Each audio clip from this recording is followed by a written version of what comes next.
नमस्कार दोस्तों, फिर से आज मैं डॉक्टर संजय गांधी आपसे बात करना चाहूँगा। Symbiosis medical college for women and Symbiosis hospital and research university in Lavale, यहाँ से मैं बात कर रहा हूँ। मुझे आपसे बात करनी है मधुमेह के नियंत्रण के बारे में। क्या क्या मुद्दे हो सकते हैं जो हमें समझना बस ज़रूरी है।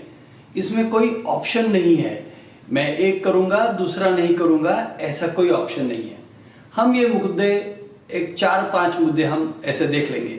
पहली बात, आहार नियंत्रण मधुमेह के लिए सबसे बड़ी इंपॉर्टेंट बात है, जो खुद मरीज या जो आदमी है डायबिटीज का, उसे खुद को करनी है।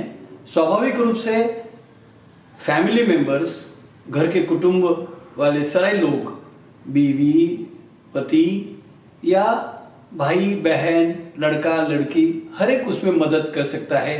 किचन का बहुत बड़ा रोल इसमें है, वो हम देखेंगे डिटेल में। सबसे बड़ी बात मैं आपको बताऊं, हम भारतवर्ष में, हम भारत के देश में एक सबसे बड़ी बात हम करते हैं जो थोड़ी सी गलत है। 365 दिन में से साधारण 150 से 175 दिन हम त्योहार मनाते हैं। कौन सा भी त्योहार, और हर त्योहार की विशेषता एक ही होती है, मिठाई के रूप में एक दूसरे का मुंह मीठा करना। तो इस चीज पर हमें गौर करना चाहिए।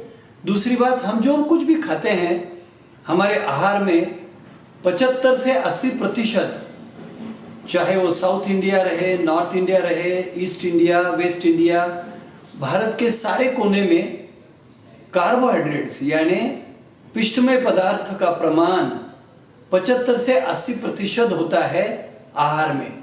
मतलब वो क्या होते हैं, चावल पिष्टमय पदार्थ है, गेहूं पिष्टमय पदार्थ है, ज्वार, बाजरा, ये हर चीज। सबसे बड़ी बात, आलू यानी जिसे हम पोटैटो कहते हैं इंग्लिश में, या ऐसी चीजें जो सैगो एक चीज है जो हम बहुत ज्यादा इस्तेमाल करते हैं उपवास के तौर पे, या जो भी फेस्टिवल होते हैं उस वक्त। साबूदाना जिसका हम मराठी में कहते हैं, सैगो खिचड़ी बनाते हैं लोग, वड़ा बनाते हैं वगैरह वगैरह। तो इन सब चीजों में कार्बोहाइड्रेट सबसे ज्यादा होते हैं, और ये हमारे आहार में 70 से 80% पिष्टमय पदार्थ का रूप बनाते हैं, जिससे शक्कर मिलती है शरीर को।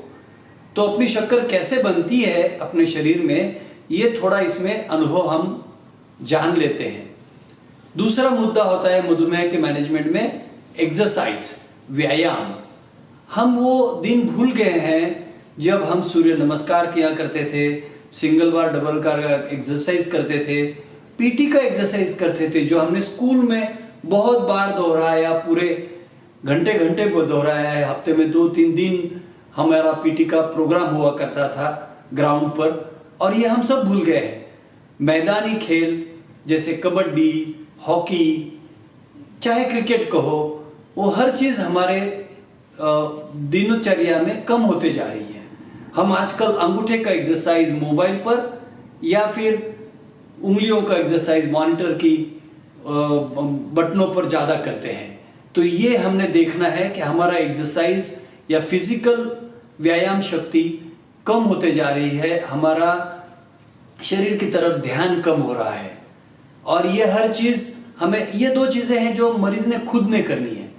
और एक बात जो है डॉक्टर से निगड़ित, जिसे हम कहेंगे मॉनिटरिंग, यानी शक्कर की बार बार जांच करना। वो आपकी शक्कर के लेवल के अनुसार हुआ करता है। कभी कभी हम ग्लूकोमीटर से, यानी घर पर खुद की शुगर खुद जांच करना, ऐसा मरीज की सलाह देते हैं। कैसे करते हैं, कभी कोई पेशेंट में हफ्ते में 1 बार, कभी पेशेंट को हफ्ते में 2 बार, सुबह दोपहर शाम। कभी कोई पेशेंट को हम कहते हैं महीने में 1 बार किया तो भी चलेगा, परंतु सुबह दोपहर शाम ऐसे 3 बार करना है। तो ये शुगर की जांच घर के घर में कभी भी कर सकते हैं। इससे सबसे बड़ा फायदा हाइपोग्लाइसीमिया, यानी शक्कर जब नॉर्मल से कम होती है, 70 से कम होती है, जब हमें पसीना आता है, भूख लगती है, बेचैन हो जाते हैं, धड़कनी कपकपी महसूस होती है, इस वक्त रात को 2 बजे भी इस ग्लूकोमीटर से हम शुगर घर के घर में जांच कर सकते हैं। ये मुद्दा थोड़ा हम महत्व देना चाहते हैं डायबिटीज के मैनेजमेंट में। और चौथा सबसे बड़ा मुद्दा, जो डॉक्टर दवाइयां देते हैं वो मेटिकुलसली, रिलीजियसली, जिसे हम कहते हैं नियमित रूप से, जिसमें कोई गड़बड़ी नहीं करना, ये बहुत जरूरी है। तो ये 4 मुद्दे हमें मधुमेह के मैनेजमेंट के लिए बहुत बड़े फायदे दे सकते हैं अगर हमने नियमित स्वरूप से। 5वां मुद्दा हम कहेंगे एक तरफ से कि नियमित स्वरूप से अपने खुद के शरीर की जांच डॉक्टर की तरफ जाकर कम से कम महीने में एक बार, या अगर डॉक्टर ने अगर बताया कि 3 महीने में एक बार, तो वो जरूरी है। यानी साल में 3 से 4 बार हमने डॉक्टर से मिलना या कोई भी सलाहकार से मिलना जरूरी है और उसकी चर्चा करना जरूरी है। तो ये हम मुद्दे आपको संक्षिप्त रूप में मधुमेह के मैनेजमेंट के बारे में बताना चाहते हैं। हम चाहते हैं कि इस हर मुद्दे पर विस्तृत चर्चा हो, पर वो हम आने वाले वीडियो में आपसे जरूर करेंगे। फिलहाल शुक्रिया, थैंक यू, नमस्कार, आभार। अपने आप का ध्यान रखिए and you take good care of yourself. Thank you very much.